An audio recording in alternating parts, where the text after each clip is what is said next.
Hello, students. So, starting this week, we are going to be looking at music from the Enlightenment period. Actually, not just the Enlightenment, but that we call that period the Classical era, which is the era of some of our most well-known composers from Europe, European countries like Germany, um, such as Mozart and Beethoven. We also will eventually look at the period before that called the Baroque period, and maybe the period after, which is the Romantic era, and then the Modern era, which brings us up to today. The IB aspect of this is that we're going to be looking at who we are, where we are in place and in time. So we're going to be looking at. We'll talk more about this in person all together on Zoom. I mean, the composers like Mozart and Beethoven that lived around the same time. They did live at the same time. Mozart was born before Beethoven. What was life like at that time? So that'll be a project that we're going to be doing. But we're also going to look at some of the music. So this is a song by Mozart, Amadeus Mozart, Eine, Klein, Nachtmusik, which means a little night music. So this one you will probably recognize. I'm gonna go through some of the notes with you and some of the things that you might need to know that you might not know. So starting note, that's actually one of the first notes we learned. We learned B, A, and G at the start, or G. So there's our G. Okay, it's a half note with a little dot. So what does that mean? That means that a half note without the dot gets 2 counts. In this case, the dot adds half of 2, half of whatever the note is worth. So 2 plus 1 means 3. So this would get 3 counts.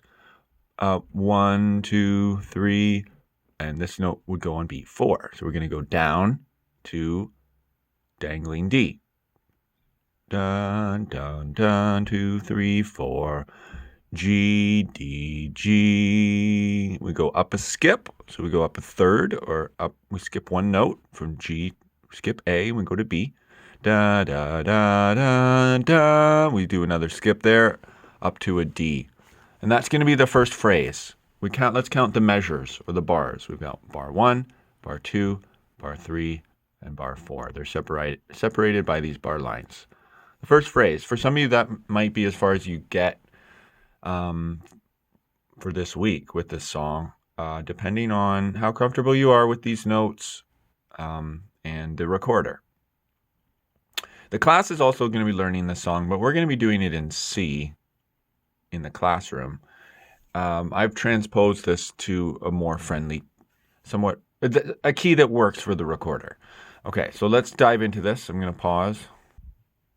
Okay, so that rhythm of the dotted half note, quarter note, dotted half note, quarter note, and then 4 quarter notes leading up to a high D. So 1, 2, 3, 4, 1, 2, 3, 4, 1, 2, 3, 4, 1. So that's the rhythm that we're gonna eventually get to. We'll start slow. 1, 2, 3, 4. 1, 2, 3, 4. 1, 2, 3, 4, 1. Let's hear that. I can play it on this on the laptop. It's a little bit slow, actually. It's gonna play it kind of slow, but this is.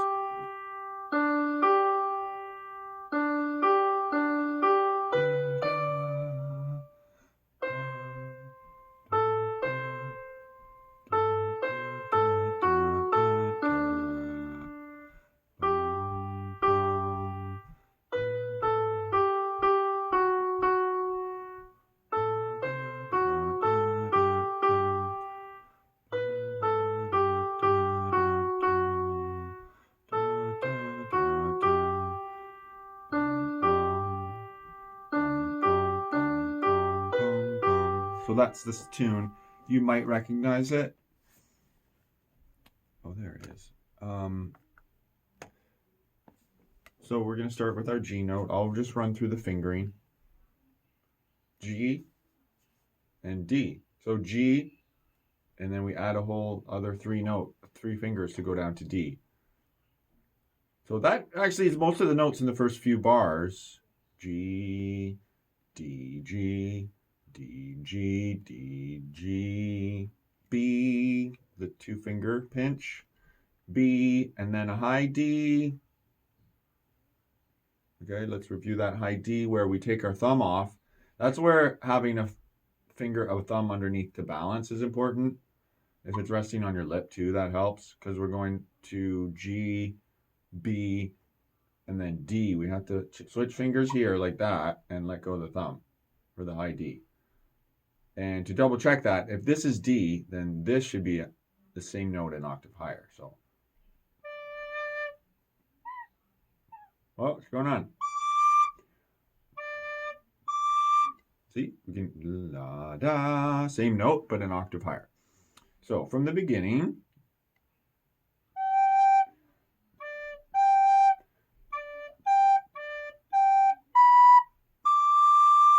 so that's what we're going for. I'll do that really slow.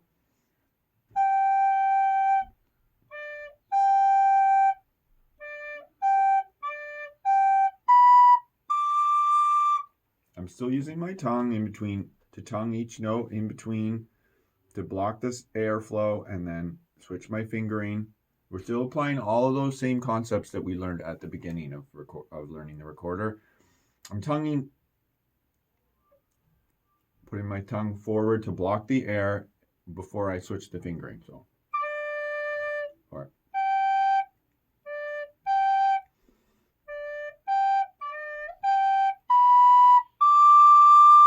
okay. So that may be as far as you want to go with it, and just practice that nice and slow until you can do it comfortably with the fingering, getting a nice tone, and the rhythm is good. Okay, you can worry less about rhythm at the start and more on the sound of the notes that you're making and the fingering. And then as the notes start to sound nice and clear, then you can think more about the counting and the rhythm.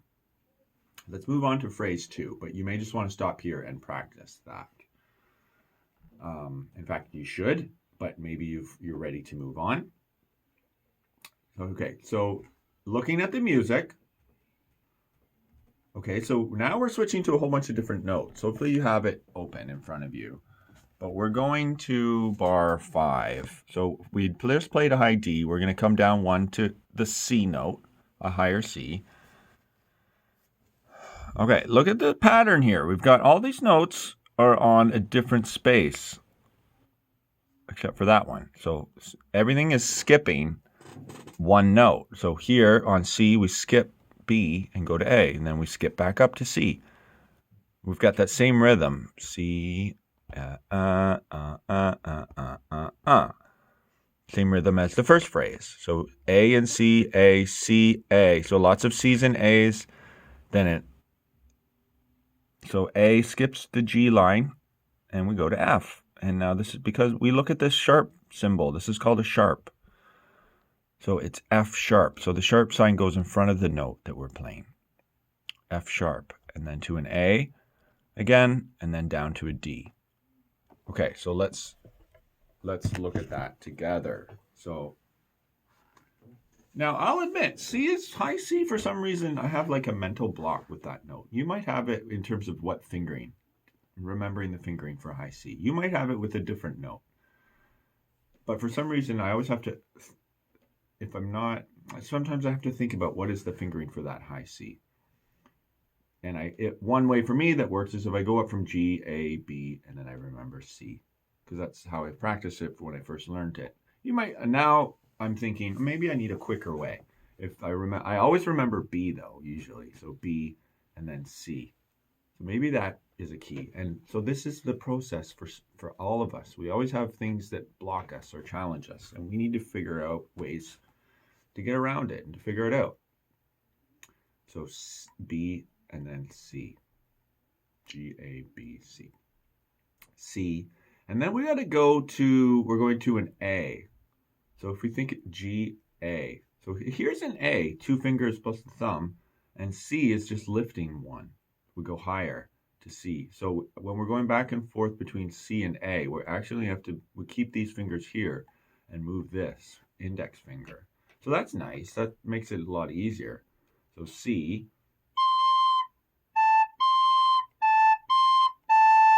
So that gives us the first C, 1, 2, 3, 4, 5, 6 notes. We need to go to an F sharp. Remember how to do F sharp? That one's a little bit different. Let's start from a full, 1, 2, 3, 1, 2, 3. That gives us D. That would be E. But let's keep it on D and lift this finger. Okay, that gives us F sharp. It's a little bit odd, that one. So if we're coming from C, A, C, A, C, A, we need to go all the way like that. We're going to add from A, we're going to add this finger and these two. So you're going to want to practice that. A, F sharp, A. It goes back to A, and then it goes to D. So you're going to really want to practice those fingerings. So from the start of that phrase number 2, C, A, C, A, C, A. We need to go to F sharp. We add one finger here and these two, leaving the space there. F sharp, back to A, A, and then down to D where we add that and that. Okay, so you're really going to want to just go through that fingering because there's a little bit more involved there. So C, let's hear how it sounds.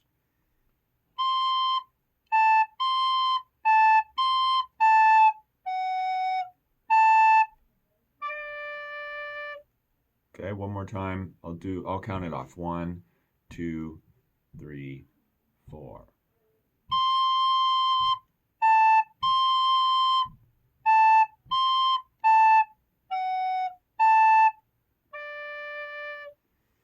Which makes me think when you're practicing that fingering, and remember how I said before, really focus on the notes, and then as you get more comfortable with getting a good sound and finding those fingerings, then you can think more about the rhythm of it.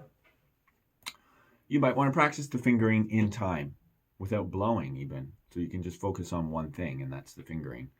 C, A, 1, 2, 3, 4, 1, 2, 3, 4, 1, 2, 3, 4, 1, 2, 3, 4. Because that's a lot, so you might want to practice that and get used to the coordination of it. Let's try it. I'll play it once from the beginning. I'll play the whole thing, okay? But as far as teaching you the notes, I think we're going to stop there for this video. So here's the whole thing.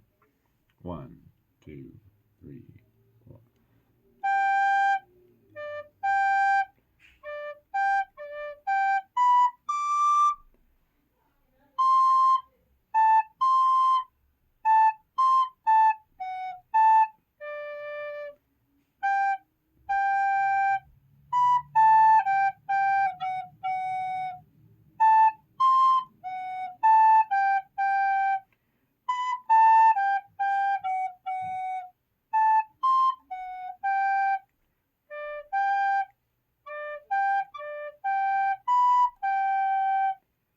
Notice that ending is almost exactly the same as the beginning, except for the last note, so that's helpful. So there you go.